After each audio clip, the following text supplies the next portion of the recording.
Bismillahirrahmanirrahim. Assalamualaikum warahmatullahi wabarakatuh. Sebelumnya saya berterima kasih kepada Ibu Haji Bibik Nabilatul Fauzia LCMA selaku dosen pengampu mata kuliah Ulumul Hadis. Di video kali ini saya akan menjelaskan perbedaan antara ilmu hadis riwayah dan ilmu hadis diroyah. Tapi sebelumnya kita masuk perbedaannya itu kita harus tahu dulu teman-teman. Sebelumnya perkenalkan nama saya Salwa Maulidina Sunisia dari kelas 1E. Oke, lanjut ya. Jadi sebelum kita masuk ke perbedaannya gitu, membahas perbedaannya, kita harus tahu dulu tuh ilmu hadis itu apa definisinya sih. Nah, ilmu hadis itu dijelaskan bahwa ilmu hadis ini membicarakan gitu tentang keadaan ataupun sifat para perawi yang diriwayatkan itu dan yang riwayatannya gitu lah ya. Nah, perawi ini tuh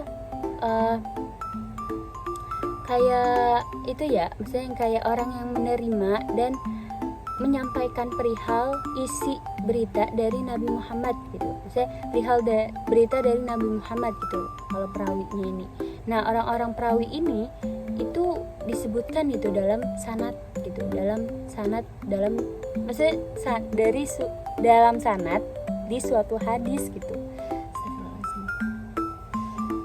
Dan untuk matanya itu yaitu isi berita, yang isi beritanya itu termasuk dari matanya gitu ya. Isi berita yang diriwayatkan itu termasuk dari matanya gitu. Nah, untuk pembagian ilmu hadis itu ada dua, yaitu ya di ilmu hadis riwayah dan ilmu hadis diroyah.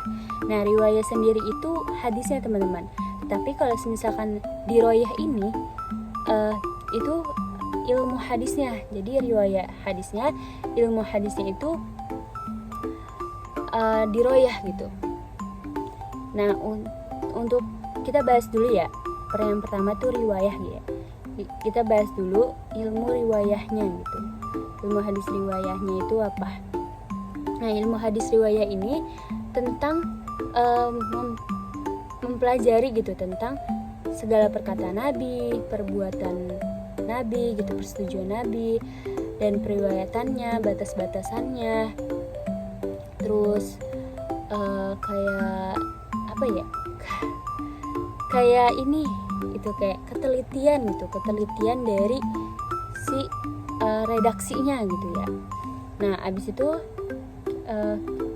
si objek pembahasan riwayah ini, hadis riwayah ini tuh berfokus gitu pada Nabi Muhammad sendiri gitu, yang tadi ya dengan perkataan Nabi sendiri gitu, terus perbuatan Nabi, persetujuan Nabi, dan akhlak Nabi gitu. Itu semuanya tuh tertuju dan intinya itu dari Nabi Muhammad SAW sendiri gitu. Nah, sekarang itu riwayah gitu lah ya.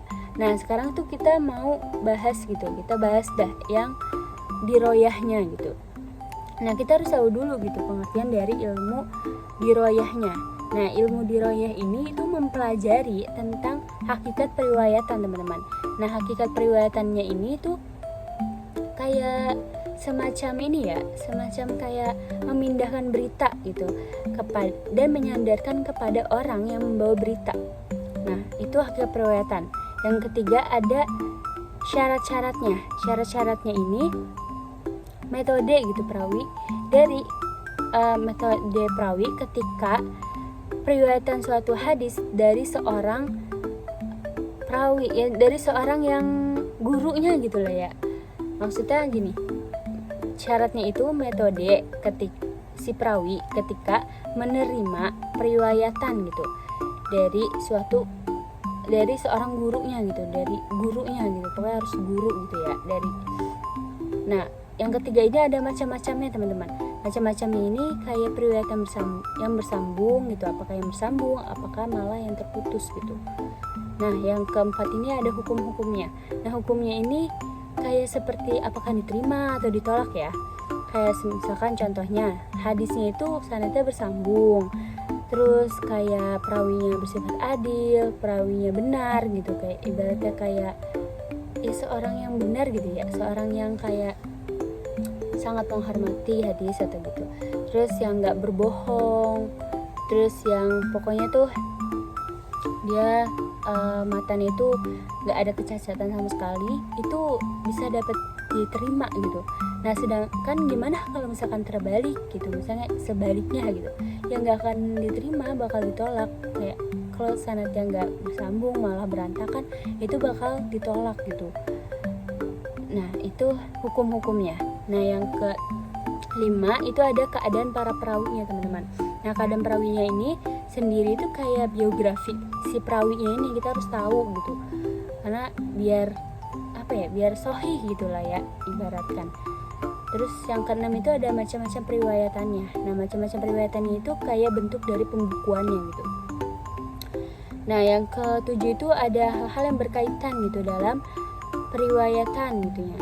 Jadi kayak kita tuh harus memahami istilah-istilah hadis dulu gitu, istilah dari ilmu hadis dulu.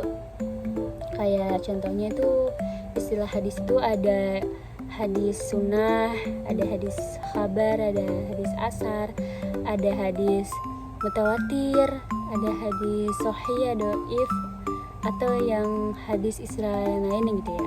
Karena gimana ya, karena intinya tuh kita harus tahu dulu gitu istilah-istilah hadisnya gitu, tahu dulu istilah dari hadis-hadisnya. Sebelum kalau kita tuh mau mempelajari hadis, kita harus tahu dulu istilah-istilah tersebut. Nah untuk objek pembahasan diroyah ini itu dia terfokus pada penelitian dan matannya gitu. Nah penelitian sanad dan matannya.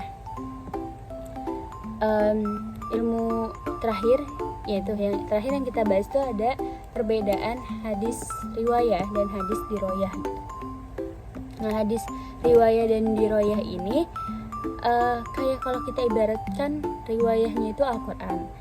Nah sementara ilmu diroyahnya itu ibarat penafsiran. Nah kita kan nggak mungkin ya saya kayak memahami, kita nggak bisa gitu teman-teman memahami ilmu hadis, ilmu Al-Quran gitu tanpa makna dan penafsirannya gitu. Jadi yaitu kalau misalkan diibaratkan ya. Nah kalau ilmu hadis riwayah itu karena berfokus gitu pada riwayah hadis itu sendiri gitu. Nah sedangkan ilmu hadis diroyah ini yang mempelajari hakikatnya, kaidahnya gitu, dan periwayatan hadis-hadisnya itu dari mana, yang kayak diroyah ini tuh kayak yang berdasarkan kayak berdasarkan yang diterima atau ditolaknya itu diroyah gitu. Nah keduanya itu saling terkait gitu, keduanya itu saling membutuhkan lah ya, karena nggak bisa dipisahkan gitu. Jadi antara ilmu hadis riwayah dan ilmu hadis diroyah ini sama-sama terkait dan sama-sama nggak bisa dipisahkan teman-teman. Jadi itu hadis riwayah itu berperan sebagai penelusuran dan mengklasifikasikan hadis, sedangkan sementara ilmu hadis riwayah gitu memproduksi hadis itu sendiri gitu, hadis hasil akhir dari penelitian hadis gitu. Sekian, terima kasih. Wassalamualaikum warahmatullahi wabarakatuh.